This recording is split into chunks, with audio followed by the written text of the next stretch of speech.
Hello there, my name is Michael Maynard and welcome back to Gorilla Picking. Now, I have got a very interesting video for you guys today. It is the first of two videos, in fact, I'm going to be doing on this Cadman lock. Now, the videos are split into two parts because this has never been picked on camera before, this lock. In fact, as far as I know, it hasn't been picked full stop.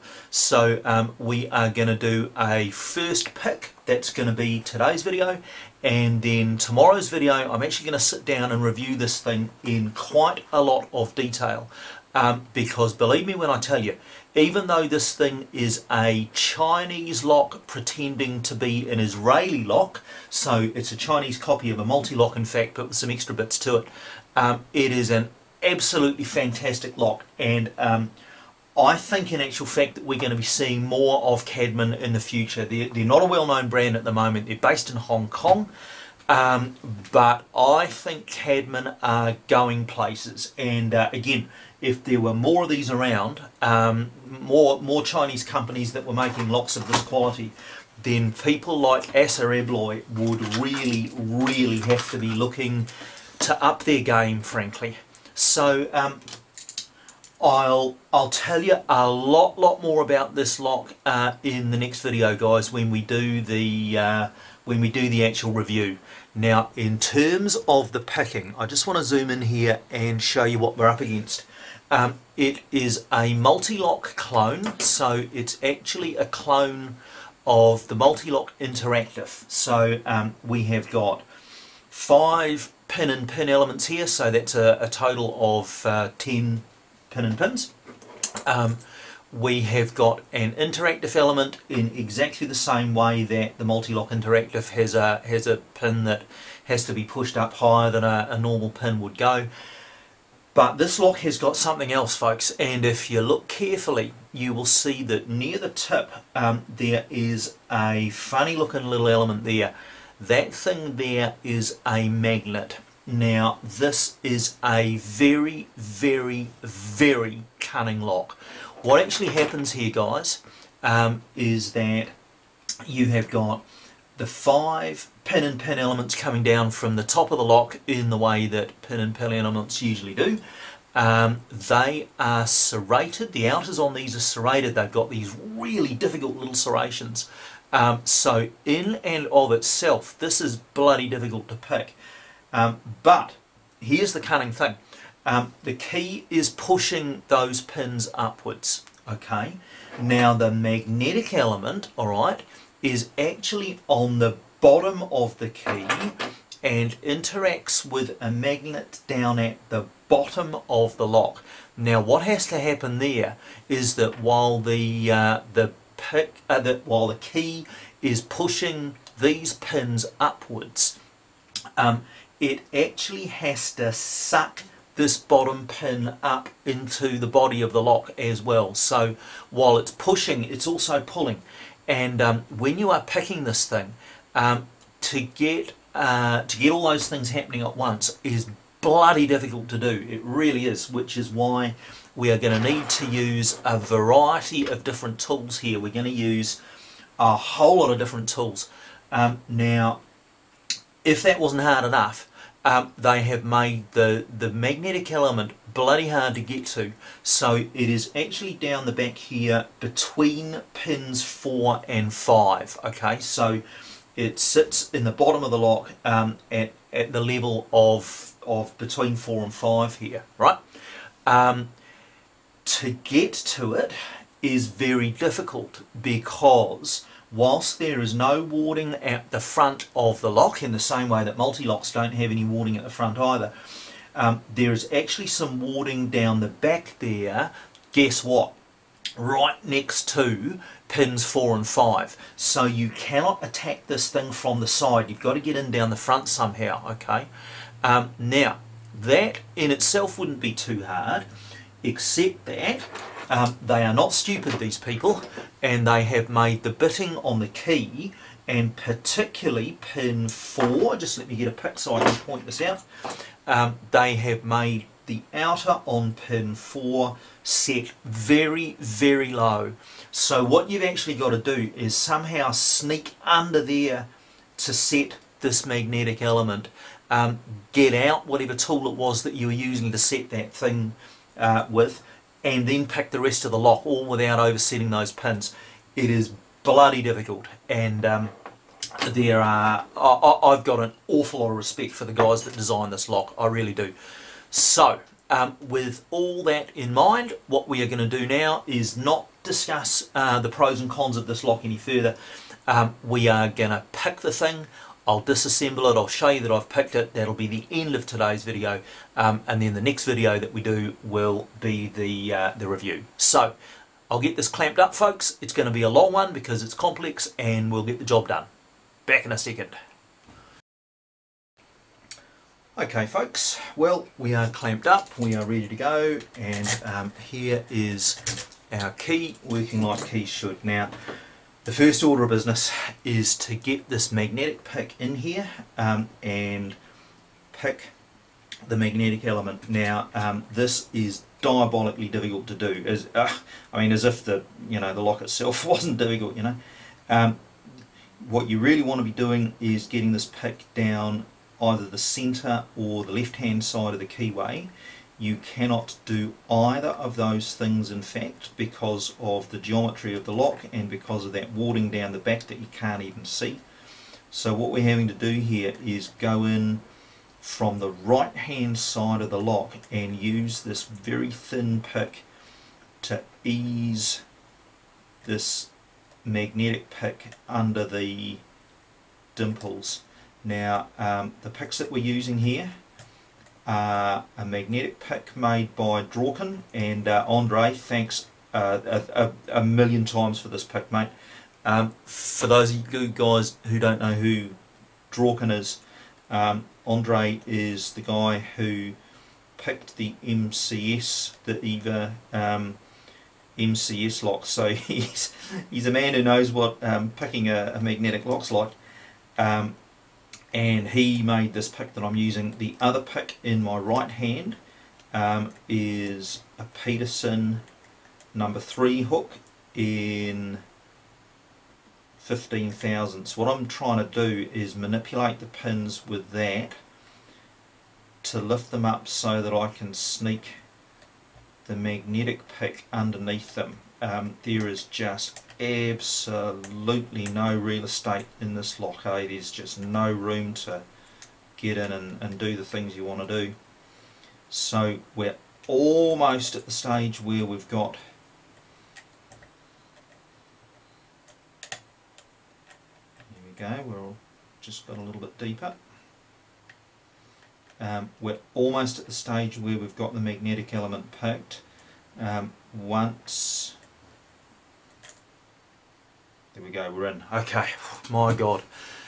How long did that take? 2.5 minutes. You're not going to do this standing outside somebody's front door, eh? Okay, we've just got the magnetic pick into place.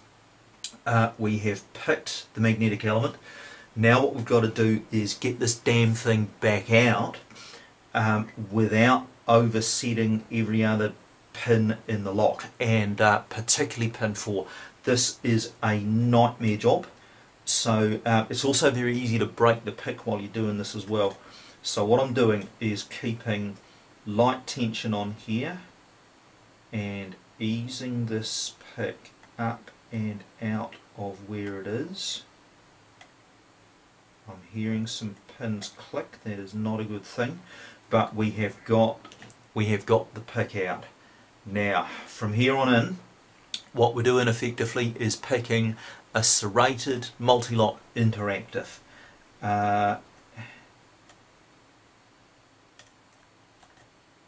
Okay, it's not actually feeling that great. Pin 5 is binding. Click. Okay, yeah, we're getting some clicks here. Alright, let's see what we can do. 1 a click, 2 nothing, 3 nothing, 4 a click, 5 nothing, back to the start. 1 a click, 2 nothing, 3 nothing, 4 nothing, 5 a click. Okay, got a tiny little turn there as well. This is not a false set, okay? We're not far off a false set, I don't think. 1, feels set. 2, This is the interactive pin. Nothing. Not happy about that. 3, nothing. 4, a little click. 5, nothing down there either. Okay, back to the start. 1, nothing. 2, click, and a little tiny turn. Okay, we are underway here, guys. Now what we've got to do is pick these inners. Now they seem to take several clicks to pick these, and they actually counter rotate. Unless you pick multi-locks a lot, it's very difficult to explain how these pins are setting, okay? But the problem with this is that these inners actually feel like they're set when they're binding, so it's bloody difficult to figure out which pin to pick and which pin is going to overset the whole lock. So I am just going to tiptoe my way through here. Nothing on the inner on 5. Nothing on 4. Nothing on 3. 2 got a little click on. That moved and stopped. That may be my binder. 1. One's feeling rock solid, which may mean that it's a binder as well. Okay, 2. Nudge 2, got a little turn. Okay. Back out. 1. Inner on 1, still got a tiny click on it. 2. Binding again. Okay, going to get some counter rotation here. Going to do it manually. God, not taking a risk at all. Click. Okay. Huge false set. We are probably just 1 inner away from an open now, guys. Click on 1. Click on 2. Jesus, click on 3. 4. The inner on 4 just counter rotated. Man, how close are we? 1, nothing. 2, counter rotating, clicks. 3, counter rotating, and we are open. Right, well, how long did that take? 6 minutes 50. That is an absolutely fantastic lock. Okay, that really is the best Chinese lock I think I have ever picked. Now we do need to pull it apart. We are going to lock it back up again because of course we have a key. Now let's just do this in real time. So usually, as you guys know, I fast forward through all the stuff. I am going to explain a lot more about how the lock works when we come to do the review in a day or two's time. Alright. For the moment though, what I need to do is show you guys that all the elements are in place. So let's just zoom in a little bit here. We have that little thing there, which is basically to stop the tip of the key. Actually, I've zoomed in too much. Next thing we need to do is get a key in there, get it rotated, and then get a shim in there.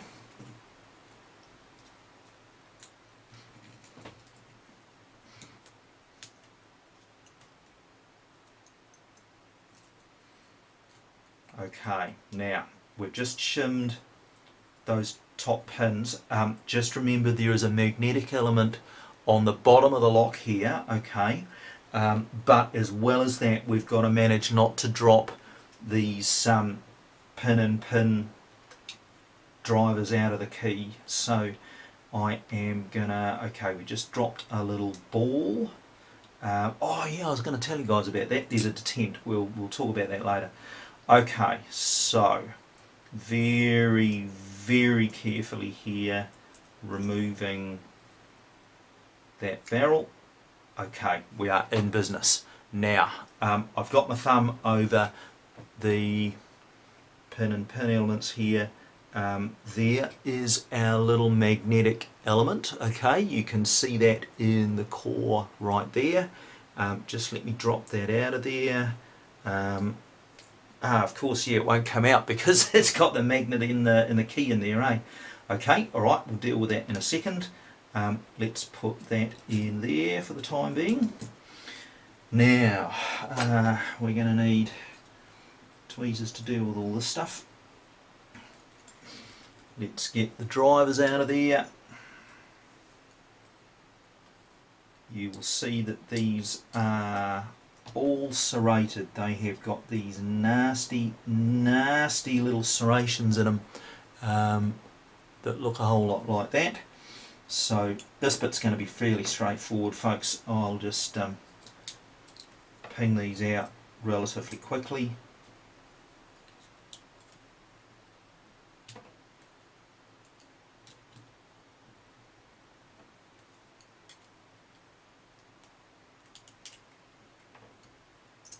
All of these drivers are the same.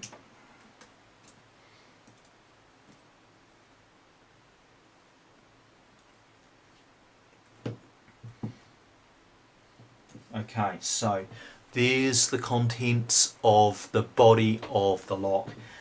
Now let's deal with, if we can, this magnetic element. Now it should actually be easy enough to get this out of here just by withdrawing the key and then dumping it. Yep, there we go. Okay, so here is our little magnetic element. We'll put him over there. I will describe the function of that another time. Here are all the key pins, and I don't think they really need too much discussion either just at the moment, so I will just dump them to prove that they're in there. 1, 2, 3, 4 and 5. Nothing left in the core, and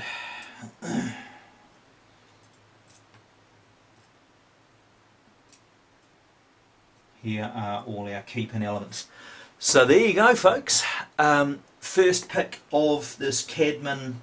I don't actually know what this model is called, because Cadman do make quite a few high security pin and pin locks. Don't know what the model is called, but hey, you're going to know this if you see it again, believe me. Stick around for the second video on this one. In the second video I'm going to review it, tell you how all this works, and tell you what I think of the lock overall. There you go, guys. Love to know what you think about that. Please leave a comment below. There is the pinning on this thing. My name's Michael Maynard, this is Gorilla Picking, and that's the first time you've seen one of those. Thanks for watching, guys.